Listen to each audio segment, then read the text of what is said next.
On y croit ou pas, qu'on y aspire ou non, le XXIe siècle balbutiant vit une révolution. Non pas celle sanglante des siècles passés, libératrice ou oppressive, mais celle d'un système qui, incapable de continuer à se projeter vers l'avenir, a fait un tour sur lui-même. Qu'on y croit ou pas, qu'on le sache ou non, en 2 jours, l'humanité actuellement produit autant d'informations qu'elle en a produites pendant les 2 millions d'années qu'il a vu se maturer.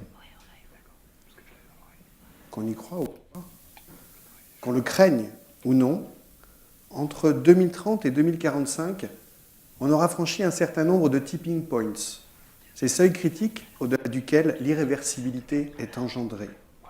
Ces points de bascule, au-delà duquel ce ne sera plus une question ni de croyance, ni de militantisme, juste une question d'adaptation et de résilience. En 2050, on sera 9 milliards. Le Nigeria sera le 3e pays le plus peuplé. On n'aura peut-être pas assez de pétrole pour toutes nos voitures, peut-être pas assez de lithium pour tous nos portables, et peut-être qu'il n'y aura plus le gaz à tous les étages.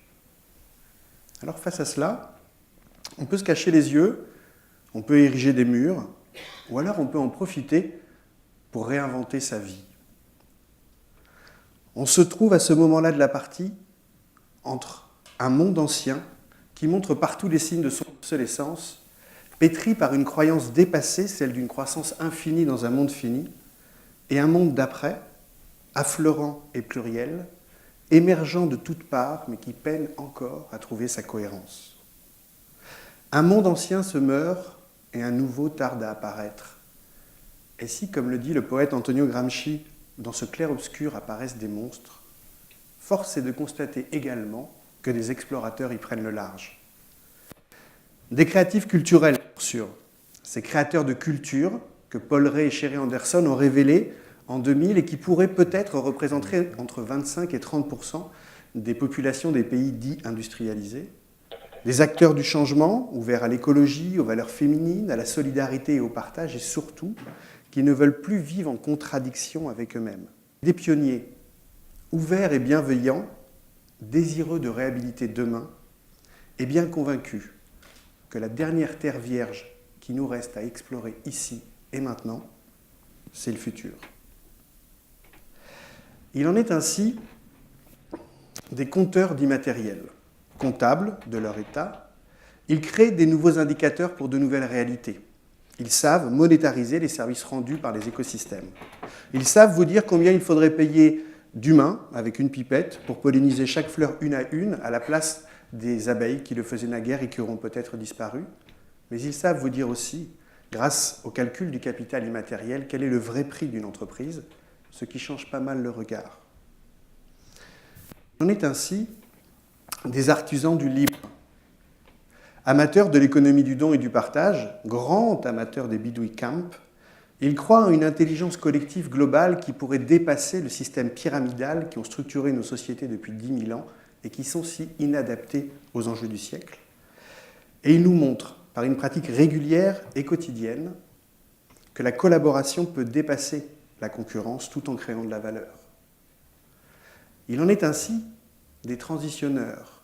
Ce mouvement, initié par Rob Hopkins, qui a vu sa première émergence à Totnes, qui s'inspire des techniques pour juguler la toxicomanie, ils sont en train de sevrer des centaines de villes dans le monde à cette addiction au pétrole et nous prouvent qu'on peut inventer une vie sympathique, heureuse et nouvelle sans ce matériau dit rare.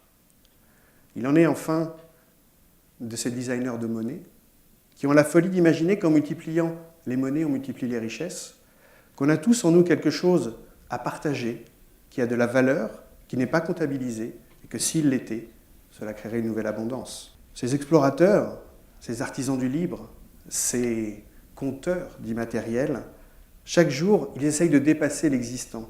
Ils essayent d'aller au-delà des cadres, au-delà des disciplines, au-delà des corporations. Comme au temps des découvertes, ils affrètent des caravelles pour dépasser l'existant. Et comme au temps des caravelles, ils galèrent à trouver un Laurent le Magnifique, à convaincre une Isabelle de Castille, à prouver aux mécènes potentiels que peut-être ils sont la réalité de demain. Mais ils partent, ils essaient, ils expérimentent, ils voyagent, et ils reviennent, les cales pleines de curiosité, et ils partagent, que ce soit un échec ou un succès. Optimistes offensifs, ils luttent contre la sinistrose par l'exemple, et ils ont décidé de passer de l'incantation à l'incarnation, du « je veux que ça change » à « je suis porteur du changement », avec une philosophie qui déstresse tout le monde, au pire, ça marche. Il y a 10 ans, on les dégageait du sérieux des mondanités et des dîners parisiens en les traitant d'utopistes. Aujourd'hui, on les convoque pour les mêmes qualités devant les nobles assemblées. La bonne nouvelle, c'est que le regard du monde a changé. L'autre bonne nouvelle, c'est que ce n'est pas en France, ni même en Europe, ni plus qu'en Occident que ça se passe. C'est partout. De Rio de Janeiro à Bangalore, de Porto Novo au Bénin à San Francisco, non seulement des explorateurs sont déjà partis, et ils n'ont pas attendu de dire que c'était impossible pour le faire, mais ils sont en train de revenir. C'est là où nous avons un poste à la vigie agréable à l'Institut des futurs souhaitables, c'est que nous sommes passeurs-connecteurs de ces explorateurs-là. Que nous collectons un peu du sable de la terre de demain et que nous nous apercevons qu'ils se ressemblent et que ça commence à faire système. Et puis, fort de leurs différences, nous prenons le plaisir à faire des hybridations. Et je vais vous en conter une. Nos amis du biomimétisme, donc des biologistes, qui s'inspirent de la nature pour essayer de la traduire et de la répliquer en technologie. 2 exemples bien connus. Ils ont craqué le code de l'effet nénuphar. Comment cela se fait que ce végétal, dans une si pétrie d'atmosphère, arrive à être toujours pimpant? Eh bien, c'est une nanostructure qu'ils ont réussi à décoder. Ils en font des peintures qui rendent obsolètes maintenant les difficiles ascensions de ceux qui lavaient autrefois les gratte-ciels, et des milliers de bâtiments sont actuellement avec cette technologie. L'autre chose que vous connaissez certainement, c'est le martin-pêcheur, qui a cette faculté de fendre l'air autant que l'eau, sans trop d'étincelles. Eh bien, les Japonais en ont fait le nez du Shinkansen, le TGV japonais, augmentant de 10% la vitesse et réduisant le souffle dans les tunnels de 30%. Ce qu'on sait moins, c'est que nos amis du biomimétisme font une analogie entre l'écosystème et sa capacité, en termes de biodiversité, à être résilient à des crises, et la civilisation qui s'apprête à vivre une crise majeure. Et quels sont les enseignements? Ils nous montrent qu'en période d'abondance, les espèces qui pratiquent la compétition peuvent être efficientes. On peut augmenter en évolution à cette période-là avec cette technique-là. En période de crise et de raréfaction, c'est la coopération qui est la stratégie la plus adéquate, non seulement pour la survie, mais aussi pour l'évolution, et qu'à l'échelle biologique, c'est la symbiose qui a bien plus fait pour l'évolution que la concurrence. À ce moment-là de la partie, nous accueillons avec cette curiosité, avec cette ouverture, tous ces explorateurs du monde entier qui nous disent que demain, peut-être, la valeur structurante du monde qui arrive sera le partage. Le partage des ressources, puisque nous allons être plus et avec moins, mais pas uniquement. Le partage aussi des responsabilités politiques. Les holacrates, les sociocrates imaginent d'autres manières de gouverner ensemble, et voyez comment nous sommes déjà dans le futur. Voyez comment cette consommation, cette oui-économie, cette économie du partage est déjà là, non seulement pullule, mais en plus progresse, s'hybride et n'a de cesse que de nous surprendre. Je vous les ai résumés en 4 grands champs. La consommation collaborative, c'est tous ceux qui en ont un peu ras-le-bol de voir leur perceuse utiliser 12 minutes par an et de s'apercevoir que 95% de leur voiture reste à l'arrêt. Alors, ils ont décidé de la partager ou de la posséder à plusieurs. Je vais vous citer quelques exemples pour vous montrer un peu l'impressionnante progression de ces systèmes. J'étais ce matin avec 2 d'entre eux. Pour la consommation collaborative, je vous ai pris Le Bon Coin. Le Bon Coin, en 6 ans, c'est devenu le 2e site le plus populaire à Facebook. 2h15 par internaute et par mois. 17 millions de visiteurs uniques par mois et 3,5 millions de visiteurs uniques par jour. Et vous pouvez trouver 20 millions d'annonces. Je vais aller encore plus loin. Airbnb, celui du dessus. qui vous promet juste de prêter à l'un à l'autre une chambre quelque part dans le monde entier. Une start-up qui a 4 ans. Fin 2012, le cap des 10 millions de nuitées réservées a été franchi en 4 ans. La start-up a un chiffre d'affaires de 180 millions d'affaires et les fuites la valorisent à 2 milliards actuellement, ce matin dans un article. Pour vous dire l'accession la progression de cette consommation collaborative, pensez, en 2008, la nuitée, elle était réservée en 1 jour. En 2009, elle était réservée en 15 minutes. En 2010, en 1 minute. En 2011, toutes les 10 secondes. Et en 2012, toutes les 2 secondes. Il y a plus de canapés loués à New York que de lits dans les chambres d'hôtel actuellement. L'autre, c'est le financement participatif. Plus marginal à l'échelle, évidemment, de la finance mondiale, mais quand même. Kickstarter, qui est le classique, celui qui était le premier, et KissKissBankBank, qui est sa réplique territoriale française. En 1 an, 2,2 millions de personnes dans 177 pays ont investi 319 millions de dollars, ce qui fait quand même 600 $ par minute, sur plus de 18 000 projets. Ce matin, j'étais avec KissKissBankBank, la réplique territoriale française, et ils m'ont dit qu'ils avaient une marge de progression de 30% par mois. La production contributive, c'est les fameux Fab Labs. C'est ces génies un peu fous qui sont en train de craquer le code de l'imprimante 3D et qui non seulement ont divisé le prix par 1000, voire par 10 000.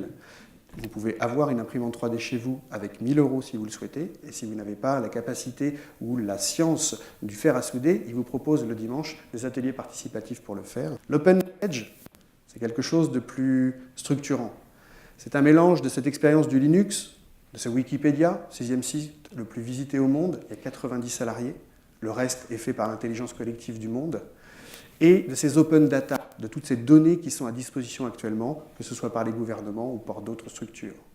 La jonction de tout ça, et ce qui m'intéresse, c'est l'open démocratie. Et là, je vous soumets un seul projet à aller voir, Parlement et citoyens. Ils ont ouvert il y a 2 mois.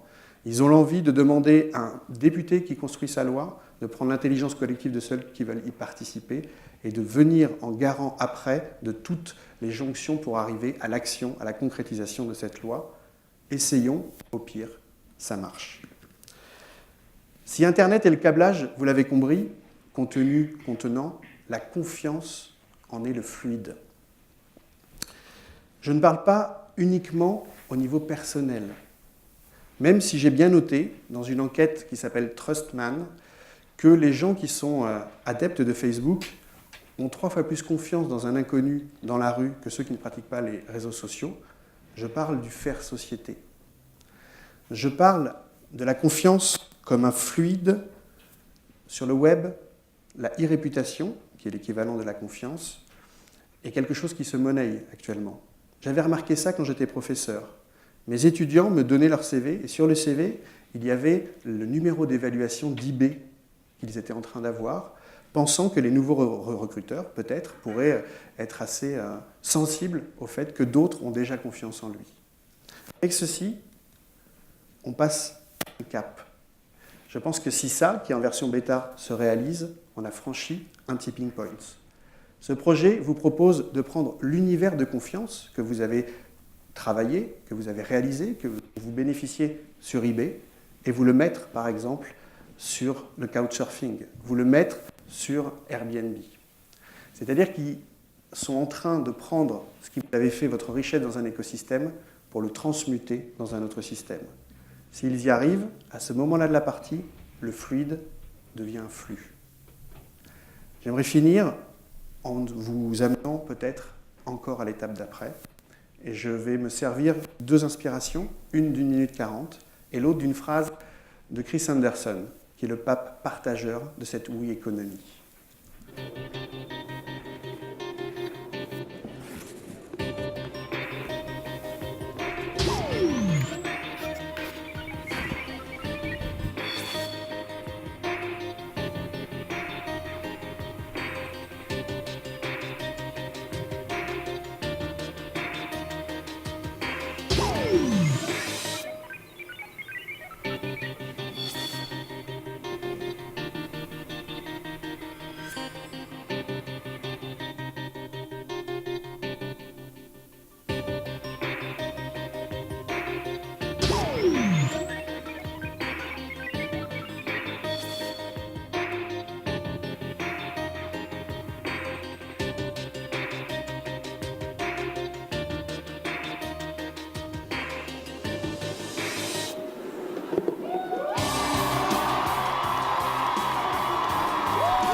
2000 personnes prévenues par SMS.